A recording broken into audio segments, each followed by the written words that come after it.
sampai saat ini itu menjadi sesuatu yang pegangan saya. Motivasi itu.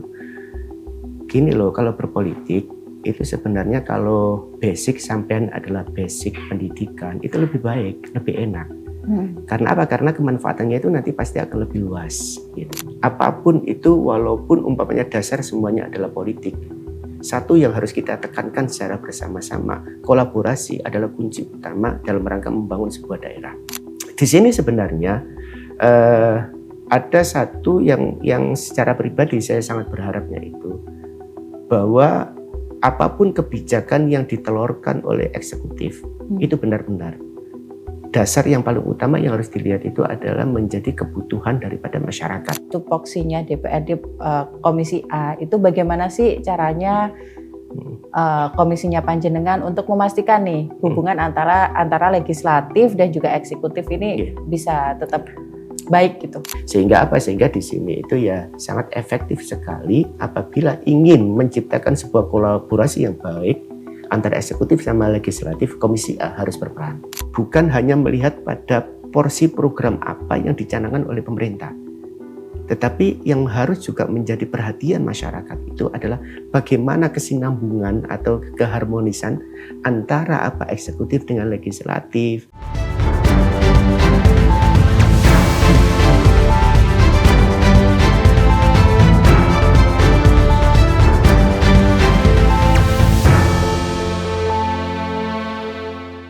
Assalamualaikum warahmatullahi wabarakatuh.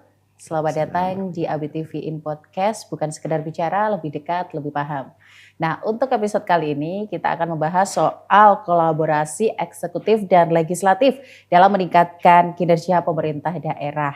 Dan tentunya untuk ngobrolin hal itu, hari ini kita sudah bersama dengan narasumber. Beliau merupakan anggota Komisi A DPRD Provinsi Jawa Timur dari Dapil 13, membawai Lamongan Gresik dari fraksi Nasdem. Kita sapa dulu, beliau adalah Gus Ahmad Iwan Zunai. Assalamualaikum. Waalaikumsalam. Mbak Eva ya? Oh, Mbak Eva. Bagaimana kabarnya Gus hari ini? Alhamdulillah Mbak Eva, sehat. Sehat. Walafiat. Ini pembahasannya cukup berat juga ya, kolaborasi antara legislatif dan eksekutif. Tapi sebelum itu kita juga pengen kenalan dong sama Gus Iwan ya. Monggo. Secara biar friendly gitu. Kita panggil Gus Iwan gitu ya. Gus Iwan, ini kan mungkin sebelum Gus Iwan ini terjun di perpolitikan, itu ada kegiatan nggak sih? Maksudnya apakah memang ketika sebelum sebagai legislator itu sudah ada dorongan untuk terjun di perpolitikan seperti itu? Begini Mbak Eva, sebenarnya sih kalau masalah politik, saya itu tidak punya basic politik sama sekali. Tidak. Dulu itu juga saya nggak pernah tertarik dengan politik. Dulu itu saya merasa apa sih politik itu dulu itu. Kalau dulu itu sebelum tahun 2014, jadi saya itu masuk ke politik itu dari mulai tahun 2014. 2014. Yes. Sebelumnya itu ya kegiatan saya ya biasa, ya saya di kampus, saya yang mengajar, saya juga kadang-kadang dosen, terus kemudian ya ikut kegiatan sosial kemasyarakatan, sambil ya ada istilah usaha yang kecil-kecilan lah untuk mencukupi kebutuhan keluarga dan lain-lain seperti itu. Itu rutinitas yang selalu saya sampaikan, yang saya lakukan. Suatu ketika ada ngapunten itu beberapa tokoh dari masyarakat itu mengajak saya, ayolah. Tapi waktu itu saya masih belum ada greget sama sekali ke perpolitikan. Itu. Akhirnya ada satu omongan yang sampai saat ini itu menjadi sesuatu yang pegangan saya. Motivasi itu. Gini loh, kalau berpolitik itu sebenarnya kalau basic sampean adalah basic pendidikan itu lebih baik, lebih enak. Karena apa? Karena kemanfaatannya itu nanti pasti akan lebih luas gitu. Kalau umpamanya kita mengajar, kita fokus di salah satu yayasan atau 2 yayasan, 3 yayasan, ya mungkin kita akan bisa lebih eksis ya hanya terlingkup di situ saja gitu. Nah, terus maksudnya ya gini, kalau memang kepengen mendapatkan sebuah kemaslahatan yang lebih tinggi lagi, ya berarti harus masuk politik. Loh, kenapa kok bisa seperti itu? Contoh, dia ngasih anu gitu. Contoh umpamanya sampean masuk di DPR. sampean mampu istilahnya itu nggih mengusulkan sesuatu perda maupun apa, yang mana itu nanti perda itu tentunya kemaslahatan juga untuk masyarakat. Satu kata yang bisa kita sisipkan di situ dan itu bisa memberikan kemaslahatan, kemanfaatan, itu nanti yang merasakan adalah orang se-Jawa Timur, bukan hanya lingkup beberapa yayasan itu saja. Gitu. Dampaknya lebih luas. Dampaknya lebih luas. Yang menerima manfaat itu jauh lebih banyak. Betul, begitu Gus ya. Jadi waktu itu yang menjadi tuh. Saya pikir waktu itu kok iya juga sih ya memang rasional gitu. Akhirnya 2014 itu ya saya masuk politik. Waktu itu saya menjadi ditunjuk sebagai ketua Dewan Pertimbangan Nasdem Kabupaten Gresik. Ya. Cuman waktu itu saya masih belum tertarik untuk menjadi legislatif gitu kan. Meskipun sudah ada motivasi ya. Jadi saya pokoknya bergaul dengan teman-teman politikus, dengan orang-orang yang istilah itu yang ada di politik itu. Kemudian baru tahun 2019. Gitu. Nah, 2019 sebenarnya juga itu saya juga masih belum tertarik gitu. Tapi karena saya menjadi ketua Dewan Pertimbangan, saya punya tugas antara lain adalah rekrutmen caleg. Caleg, oke. Untuk Partai Nasdem waktu itu. Lah, nggak dapat Mbak yang provinsi ini Mbak. Artinya ya dapat beberapa orang, tapi kita anggap itu masih belum punya potensi punya potensi untuk mendapatkan satu suara. Akhirnya saya dipaksa sama partai untuk maju sendiri. Gitu. Oh, berarti pertama atas dasar paksaan ya? Paksaan ya? Sebenarnya enggak. bukan kok panjenengan memang pengen maju itu enggak ya? Betul, jadi awalnya dari paksaan. Paksaan, terus kemudian ya udahlah gimana lagi gitu kan. Akhirnya ya alhamdulillah. Ya memang takdirnya Allah, memang saya diharuskan ke sini mungkin ya. 2019 saya terpilih sampai tahun 2024 kemarin, 2024 ya mencalonkan terpilih lagi. Ya, alhamdulillah sampai sekarang. Ya, berarti dua periode ya Gus Iwan ya? 2 periode. Ini periode kedua. Ya, minta doanya aja dari Mbak Eva dan semuanya lah. Ya, mudah-mudahan saya bisa amanah, bisa istilahnya ya memberikan apa yang terbaik bagi orang banyak. Meskipun basicnya tidak ada di perpolitikan, tapi kan kalau misalnya memang benar motivasinya tadi ya, misalnya sudah terbiasa di dunia pendidikan, itu nanti mungkin bisa mewakili nih apa sih sebetulnya yang kurang dalam dunia pendidikan di Provinsi Jawa Timur begitu, nanti bisa ibaratnya lebih mudah untuk menaikkan begitu. Betul, Mbak. Oke, kita langsung saja ke pembahasan Gus Iwan ya. Kita membahas soal kolaborasi antara legislator sebagai ibaratnya perancang ya, perancang, pengawas, kemudian dan eksekutor. Ini kan sangat berpengaruh ya bagaimana program itu bisa berjalan, pembangunan bisa berjalan dan berjalan optimal seperti itu. Kalau untuk di Provinsi Jawa Timur sendiri ini apakah sudah lancar ataukah masih ada beberapa konflik begitu, Gus Iwan? Ya kalau dikatakan konflik tidak Mbak. Tidak ya. Ya. Kalau dikatakan lancar-lancar betul juga tidak. Juga tidak. Berarti 50-50. Jadi begini Mbak. Yang perlu untuk kita ketahui secara bersama-sama, kebijakan apapun yang ada di pemerintahan itu didasari semuanya itu oleh politik. Harga cabai pun sebenarnya kalau memang kita melihat ya harga cabai itu ya ditentukan oleh keputusan politik semuanya kan gitu. Nah, karena semuanya itu ditentukan dengan atau oleh background politik, tentunya di sini itu yang namanya ketidakcocokan, ketidakpuasan istilahnya itu terus saling istilahnya itu memaksakan kehendak itu saya rasa pasti ada. Tinggal volumenya aja, volumenya tinggi ataupun tapi itu pasti ada. Jadi konflik pasti ada. Saya sampaikan pasti ada. Makanya itu tadi ya 50-50. Betul. Lancar juga enggak. Enggak. Karena masing-masing antara legislatif sama eksekutif itu pasti akan memiliki kepentingan yang berbeda-beda. Atau memiliki kepentingan yang banyak lah, masing-masing itu pasti memiliki kepentingan. Nah, di sini sebenarnya perlu kesadaran secara bersama-sama.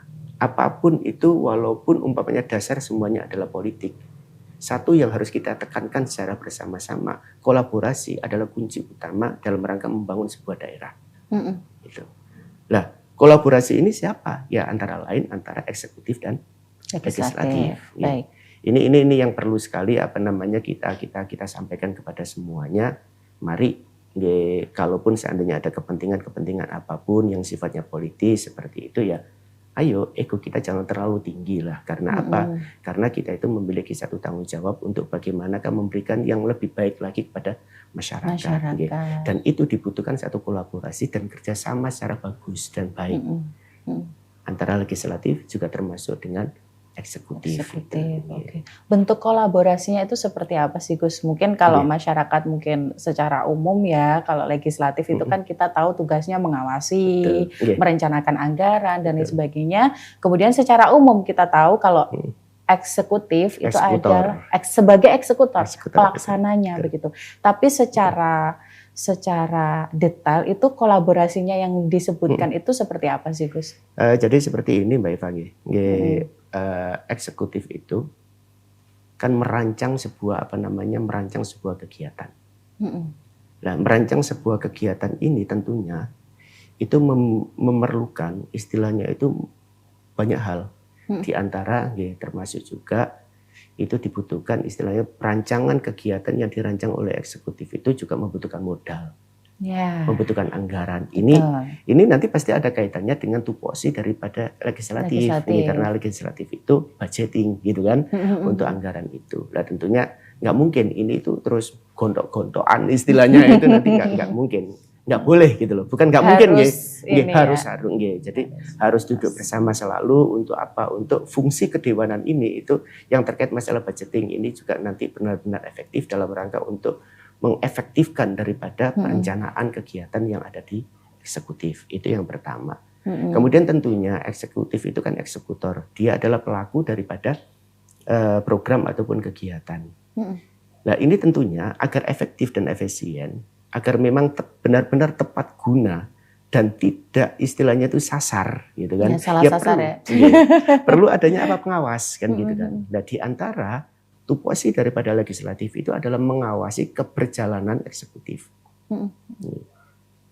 Ini yang perlu juga sebagai bukan perlu, artinya ini sebuah bentuk kolaborasi yang seharusnya benar-benar dijalankan gitu. Karena apa? Karena kita semuanya itu berharap apapun program yang dicanangkan oleh pemerintah itu memang benar-benar tepat guna, tepat sasaran dan memberikan manfaat yang besar. Gitu. Nah ini harus pelaksana pengawasan gitu kan, nanti kalau ada kurang-kurangnya nanti ada yang istilahnya itu mengawasinya.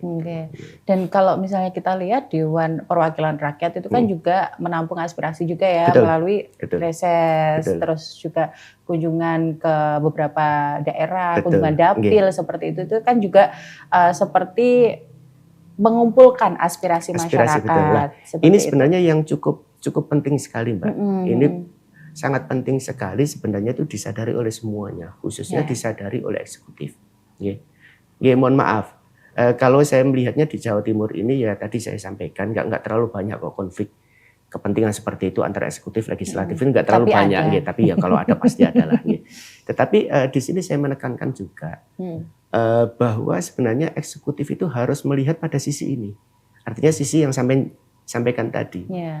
Anggota dewan itu, legislatif itu hampir setiap hari bertemu dengan masyarakat. Sehingga kalau umpamanya itu kita sandingkan gitu, yang benar-benar tahu kebutuhan masyarakat itu sebenarnya lebih banyak di legislatif. Karena terjun langsung komunikasi langsung dan hampir 24 jam. Itu ya istilahnya itu masyarakat itu bisa mengakses legislatif itu, anggota dewan itu. Ya nggak mungkin kalau masyarakat bisa kontak langsung kepada gubernur nggak mungkin. Masyarakat dengan kepala dinas berat banget, nggak mungkin kan. Nah, cuman kalau masyarakat kepada anggota dewan itu sudah biasa. Sudah biasa lah. Masih mungkin banget. Jadi probabilitasnya itu untuk ketemu itu sangat-sangat sekali ya, sangat tinggi sekali kalau ketemu dengan anggota dewan itulah.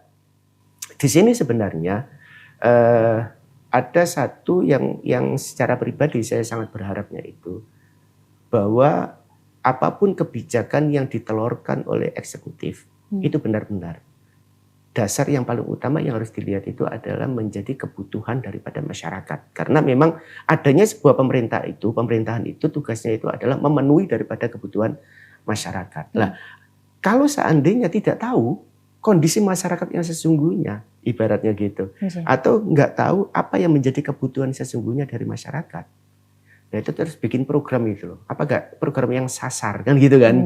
Program yang tidak sasar, sesuai sama dengan kebutuhan masyarakat. Nah, disinilah sebenarnya kolaborasi. Artinya kolaborasi itu apa? Ya saling komunikasi, saling koordinasi gitu kan. Antara eksekutif dengan legislatif ya supaya apa? Tujuan yang paling utama yaitu tadi. Selain budgeting, selain pengawasan, yang lebih utama lagi walaupun tidak masuk pada tupoksinya anggota dewan, tapi ini dalam rangka untuk mewujudkan program pemerintah yang tepat guna, tepat sasaran, sesuai dengan kebutuhan masyarakat. Baik, itu kan ketika melakukan kunjungan, reses dan lain sebagainya, itu kan kita bilang sangat bermanfaat ya, karena memang ketika program itu berjalan, memang itu dikhususkan untuk masyarakat, begitu ya. Jadi yang paling penting itu bagaimana kita mendengarkan kebutuhan mereka.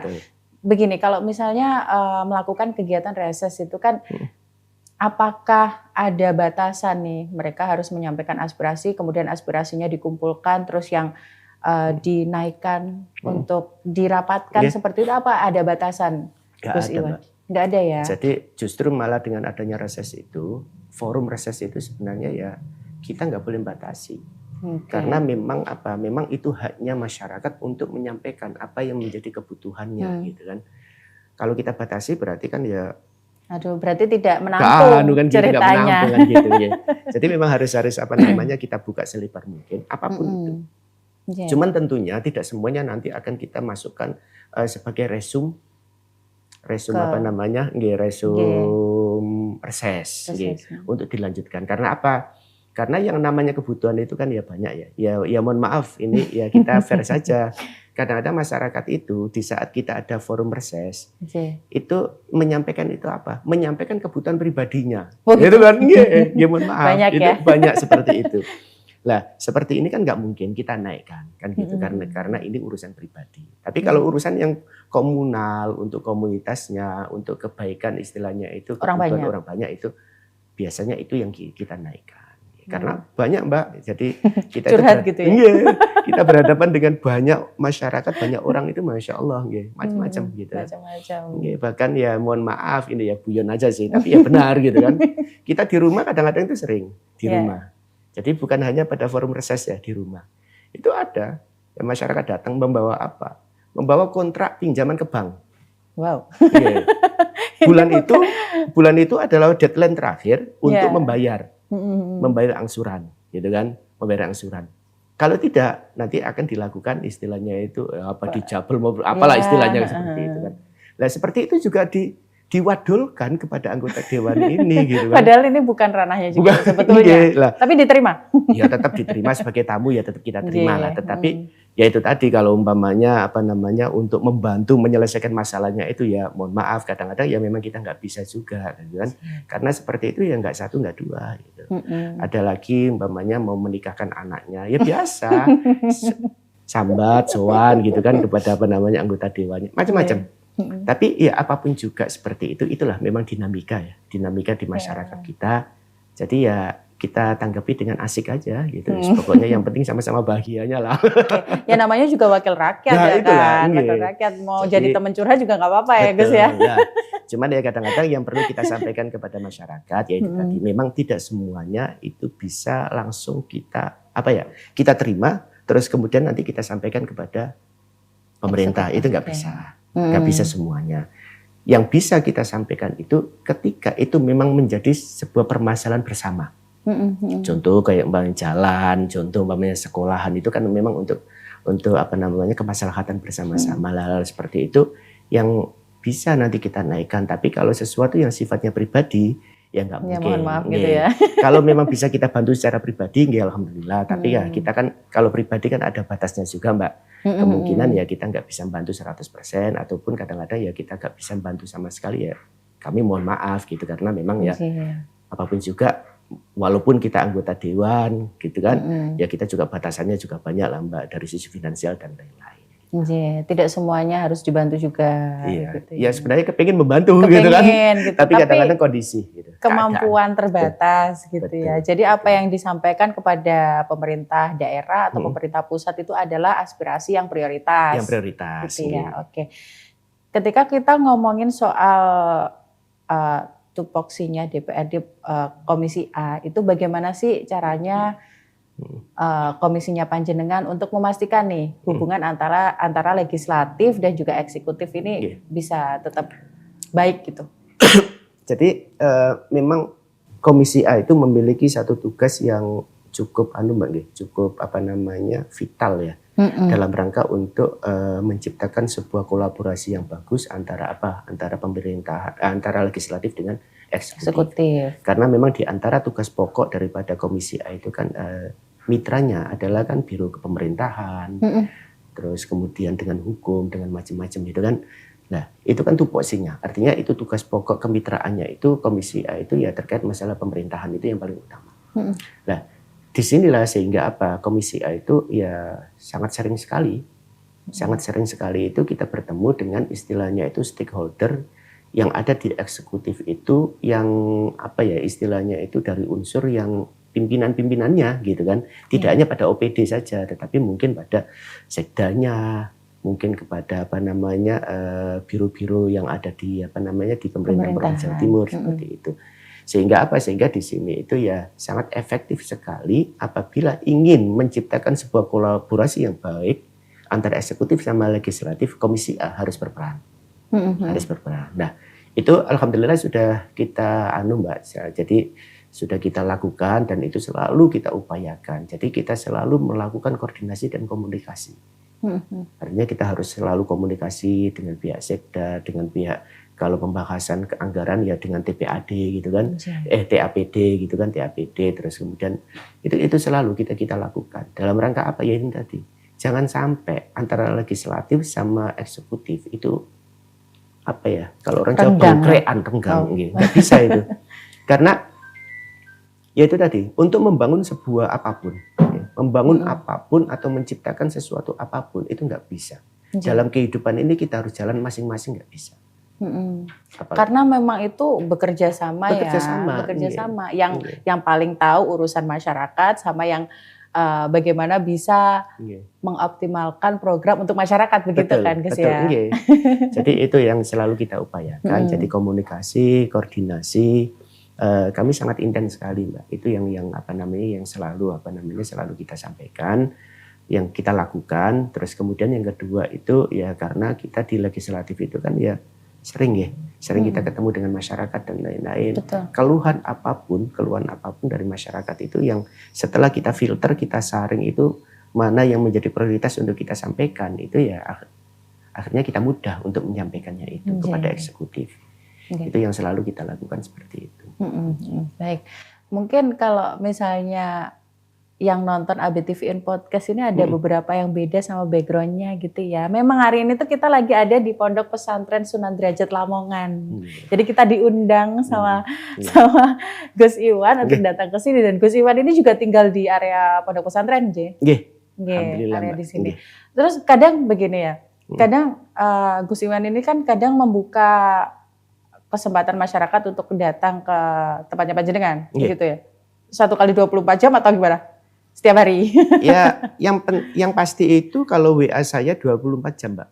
Mereka bisa menghubungi secara pribadi di nomornya panjenengan? Ya bisa lah, Mbak. Kenapa tidak? Waduh. Jadi ya nggak mungkin kita itu membatasi diri ya dengan mereka pokoknya harus hadir, nggak boleh WA gitu kan, ya nggak mungkin kan, karena Gresik Lamongan itu kan areanya juga luas. Gitu. Kadang-kadang kita itu ya memfasilitasi bagi masyarakat itu keluhan apapun ya monggo disampaikan. Gitu. Tetapi satu hal yang itu menjadi core saya ya, artinya itu menjadi ciri khas saya. Insya Allah sih semuanya akan saya jawab. Insya Allah gitu. Tapi saya nggak janji untuk merealisasikannya. Karena apa? Karena ya memang harus ada yang menjadi prioritas gitu. Kalau semuanya ditampung, kemudian harus kita realisasikan semuanya. Ya dalam tanda kutip ya agak berat juga kita kan gitu nih. Jadi kita lihat di situ ada prioritas. Oh mana nanti yang kita prioritaskan, mana yang sekiranya itu nanti kita kasih, tetapi apa nanti di tahap selanjutnya gitu kan. Ada juga yang istilahnya ya nggak kita kasih sama sekali, hanya sekedar ya umpamanya kita membantu gitu aja gitu. Karena ya itu tadi. Memang yang namanya masyarakat, jangankan masyarakat kita sendiri ya masyarakat juga ya. Kita sendiri juga masyarakat, kadang-kadang kan itu Mbak. kita juga merasakan kebutuhan itu urip ini kan macam-macam kan gitu kan. Apalagi ribuan orang, puluhan ribu orang, ratusan ribu orang. Itu pasti memiliki kebutuhan yang bermacam-macam. Sehingga di sini kalau saya secara pribadi itu ya itu tadi. Jadi kita harus memiliki sebuah kemampuan untuk bukan mengevaluasi apa istilahnya itu sih. Menerima terus kemudian ayo kita petakan mana yang prioritas, mana yang kurang prioritas, terus kemudian mana yang benar-benar itu harus dikasih atau tidak, itu ya memang harus kita punya kemampuan di situ. Ya luar biasa berarti ya. Mungkin kalau masyarakat itu mikirnya ketemu dewan itu sulit banget gitu ya. Padahal mereka padahal dewan ini kan perwakilan rakyat begitu ya. Tapi di sini Gus Iwan memberikan kesempatan kepada mereka tidak hanya datang ke kediaman, tapi juga secara WA juga secara terbuka. Mungkin bisa dijawab, tapi kalau untuk maksudnya untuk direalisasikan memang harus ada yang prioritas. Melihat kondisinya, prioritas maupun tidak gitu kan. Cuman ya kadang-kadang ya mumpung ini kesempatan juga ya saya menyampaikan juga kepada semuanya biar enak gitu kan. Jadi memang karena ya terus terang aja Mbak, yang namanya WA itu kadang-kadang kalau sehari itu ya lebih dari puluhan lah, 10, 20 itu kadang-kadang ya ada saja itu. Itu hampir tiap hari seperti itu dan hampir semuanya juga dalam tanda kutip istilahnya orang Jawa sambat semuanya kan gitu kan. Nah, karena banyaknya belum lagi nanti ada urusan usaha saya sendiri, urusan pribadi, urusan keluarga dan lain-lain. Nah, kadang-kadang itu ngapun dan ada banyak itu tenggelam gitu. Sehingga di situ kadang-kadang saya itu ya slow respon. Tapi biasanya ya kalaupun seandainya sekarang slow respon di hari ini mungkin besok biasanya ya saya tanggepin gitu. Biasanya saya tanggepin. Tapi pasti ditanggapi. Insya Allah. Insya Allah. Saya kalau ngomong pasti nanti kadang-kadang saya lupa juga nggak enak gitu kan. Tapi insya Allah. Pokoknya diupayakan maksimal itu saya tanggapi. Oke. Ini apa nih Gus, ketika misalnya kolaborasi antara legislatif dan eksekutif ini tidak berjalan baik, ini apa yang dampak yang kemudian dirasakan oleh masyarakat? Ya tentunya banyak Mbak. Yang rugi masyarakat. Yang rugi masyarakat. Ya sebagai contoh aja umpamanya ngapunten ada program apa yang sangat dibutuhkan oleh masyarakat umpamanya. Jadi sebagai contoh umpamanya kayak ada program untuk penguatan dan pengembangan masyarakat pesisir. Itu umpamanya. Oh ini ya, ini kan pesisir juga pesisir, ya. Pesisir, Lamongan ya. Jadi contohnya yang enak di sini aja lah. Lamongan Gresik ya. Lamongan Gresik umpamanya. Terus pemerintah eksekutif itu merencanakan itu. Terus kemudian nanti nggak disupport anggaran oleh anggota dewan, nggak disetujui, mandek. Yang menjadi korban siapa? Otomatis adalah masyarakat pesisir. Lah seperti ini itu banyak kasus. Artinya banyak kasus itu apabila atau ketika legislatif dan eksekutif itu tidak harmonis ya. Nah, yang sering terjadi ya seperti ini Mbak. Kepentingan dan kebutuhan masyarakat pasti akan terugikan. Gitu. Nah makanya di sini masyarakat juga harus sebenarnya itu bukan hanya melihat pada porsi program apa yang dicanangkan oleh pemerintah, tetapi yang harus juga menjadi perhatian masyarakat itu adalah bagaimana kesinambungan atau keharmonisan antara eksekutif dengan legislatif. Eksekutif juga seperti itu, banyak kasus itu kadang-kadang wakil bupati maupun dengan wakilnya kadang-kadang nggak sinkron, nggak itulah. Masyarakat juga harus melihat seperti itu. Dan ketika masyarakat melihat ada eksekutif legislatif maupun di pihak manapun itu nggak sinkron, nggak bisa berjalan bareng, masyarakat juga harus menyuarakan ini. Gitu. Jadi ini juga sebagai edukasi bagi kita sekalian. Kalau kita melihat kepada efektivitas pemerintah, jangan hanya melihat kepada istilah programnya semata, tetapi di balik itu. Gitu. Artinya di balik itu apa? Bagaimana sih komunikasi dan hubungan antar unsur-unsur pemerintah ini? Karena itu pasti kalau seandainya tidak harmoni, pasti akan mengakibatkan mengakibatkan kerugian di masyarakat. Kerugian di masyarakat ya, karena memang membawa kebutuhan masyarakat sebetulnya. Tapi kalau misalnya kolaborasinya tidak maksimal juga pastilah. putus di jalan. Pasti Mbak, saya pastikan itu. Oke. Tapi kita pastikan kalau di Provinsi Jawa Timur hal seperti itu mungkin Insya Allah tidak ada lah. Tidak ada ya. Bismillah. Bismillah, mudah-mudahan nanti sampai seterusnya harmoni, bahagia selalu bersama-sama. Amin ya rabbal alamin. Ini kan saya berkunjung nih bukan pertama sebetulnya. Baru 2 kali ke Lamongan gitu. Yang paling terkenal adalah wisata Bahari Lamongan. Yang selain itu di sini yang mungkin Gus Iwan rekomendasikan untuk berkunjung kemana kira-kira? Ya, saya jawab dengan pertanyaan, Mbak. Senengnya sampean opo? Oh gitu ya. Karena semuanya ada ini di Lamongan. Ada di sini. Itu. Misalnya kalau wisata religi sepertinya di sini sumbernya banyak. Wisata religi ada Sunan Derajat, ada Sendang Duur, terus ada di Kemantren itu Maulana Ishaq. Terus banyak sekali wisata religi yang ada di sini.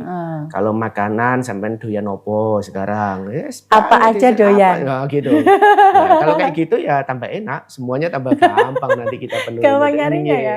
Ada sentra UMKM di sini, Gus Iwan. Sentra UMKM itu kalau di sini Mbak, itu banyak di beberapa kecamatan itu nggih. Itu ada memang banyak. Jadi di kecamatan mana atau di desa mana itu ada semacam kayak area. Itu di situ semacam kayak apa namanya? Ya but-but gitu kan. Yang diisi oleh masyarakat. Itu banyak memang berkembang di sini. Berkembang di sini ada kafe-kafe kecil gitu. Termasuk mendukung progres UMKM. UMKM tentunya. Gitu. Ya. Seperti halnya tadi kayak yang mungkin di belakang layar tadi kan sempat Gus Iwan itu bercerita kalau di sini ada rutinan ya setiap hari Jumat. Inggih ya. Jadi kalau hari Jumat itu di Masjid Jelak. Masjid Jelak itu masjid jamek di Banjaranyar yang terletak di luar Pondok Sunan Derajat. Oke. Itu di situ itu Pak Yai Ghafur itu ngaji secara umum setiap pagi hari Jumat itu. Dari mulai jam berapa ya? Jam 8 mungkin kalau nggak salah itu. Jam 8 itu sampai ya setengah 10-an gitu. Itu ngaji umum. Yang hadir di situ itu ribuan orang. Santri itu semuanya keluar dari pondok ngaji di tempat tersebut. Itu ribuan orang. Terus ada jamaah, ada masyarakat yang lain. Setiap hari Jumat. Umum ya? Umum. Siapapun boleh untuk itu. Rutin setiap hari Jumat. Lah, karena banyaknya orang yang ngaji itu, sepanjang jalan di depannya masjid, Mbak, itu UMKM tumbuh, Mbak, semacam kayak bazar. Jadi dari pedagang kaki lima itu, ya ada jualan bakso, jualan apa aja itu, semacam-macam lah ya, somai, yang macam-macam kuliner, mainan biasanya ya. Banyak, ya. Dan itu kemarin itu secara iseng-iseng pernah juga itu dievaluasi sama teman-teman, dihitung, itu kira-kira berapa ya perputaran uang di sini ini ya. Hanya dalam beberapa jam saja di hari Jumat itu karena ngajinya Pak Yai itu kan. Jadi berangkat jamaah itu belanja, ngaji, setelah ngaji nggak belanja kan karena ngaji, kan. Pulangnya acaranya. Pulangnya itu juga pasti akan belanja. Dihitung itu puluhan juta bahkan hampir mencapai 100 juta. 100 juta. Untuk rutinan. Untuk rutinan itu aja hanya berapa jam ini. Support sekali sama UMKM ya. Nah itu, nah makanya sebenarnya ngapunten bagi kita ini sebuah apa ya, sebuah pelajaran lah. Sebenarnya pesantren atau pengajian-pengajian yang selalu dilaksanakan oleh Pak Yai pada suatu tempat dan lain-lain, ternyata manfaatnya itu tidak hanya sekedar masalah keilmuan, manfaatnya itu tidak hanya sekedar penguatan keimanan, penguatan akhlak dan lain, tidak hanya seperti itu. Tetapi sering kita itu nggak sadar adalah apa yang dilakukan oleh pesantren dan Pak Yai seperti itu ternyata ada efek positif di perekonomian masyarakat. Nah itu yang sering ngapunten kadang-kadang kita sendiri luput dari perhatian kita. Itu hampir 100 juta, Mbak. Hanya berapa jam itu? Per Jumat. Setiap hari Jumat. Seminggu sekali. Seminggu sekali. Apalagi kalau Ramadan. Ramadan itu kan habis asar, itu Pak Yai mesti setiap hari ngaji di situ. Sama, Mbak. Itu semakin banyak juga.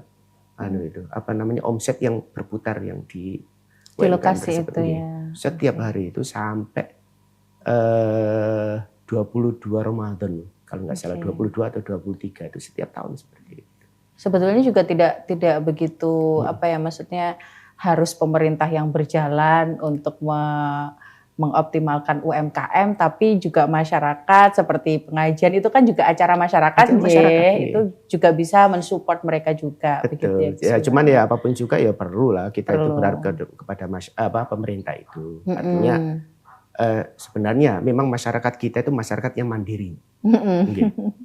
Jadi ibaratnya ya guyonnya teman-teman di warung-warung itu kan, warung kopi itu, ganti pemerintah lo iso melakukan tapi nggak bisa lah seperti itu. Nggak bisa.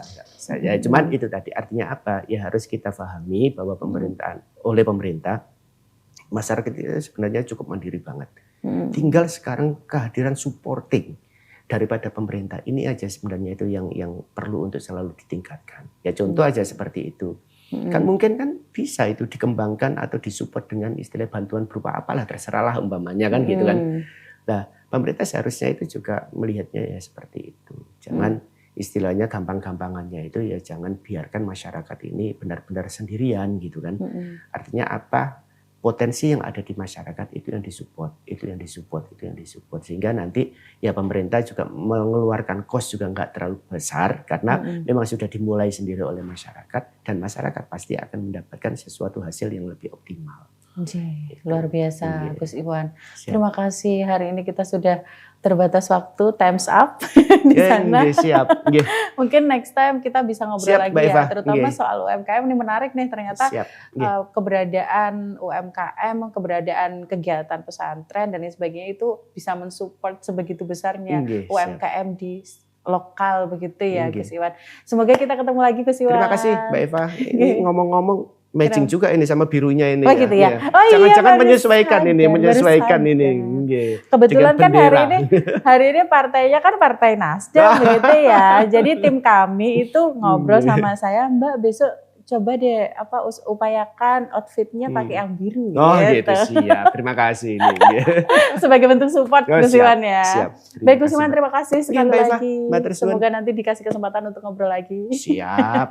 Kapanpun. Kapanpun ya. Siap diundang ke sini saya juga. Siap. Makasih Mbak. Baik, itu perbincangan kita bersama dengan Gus Ahmad Iwan Zunai, beliau merupakan anggota Komisi A DPRD Provinsi Jawa Timur. Saya Eva Danika pamit. Wassalamualaikum warahmatullahi wabarakatuh. Waalaikumsalam warahmatullahi wabarakatuh.